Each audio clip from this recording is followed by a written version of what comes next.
Alam mo ba kung bakit pot na pot sa'yo tatay mo? Dahil hindi mo siya tunay na ama!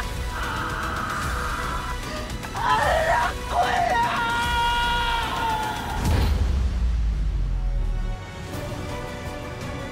Totoo ba? Totoo ba hindi ako anak ng tatay? Kaya ganun ang trato niyo sa akin! Baka salunganin kayo! Niloko nila ako! Basta magdamo ka talaga, Tanggol. Hindi ka nila mapatay-patay. Hindi ko na palalampasin ang oras na to.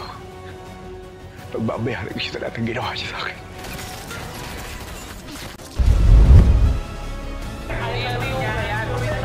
Kumusta ka pa? Oo, sigurado yan.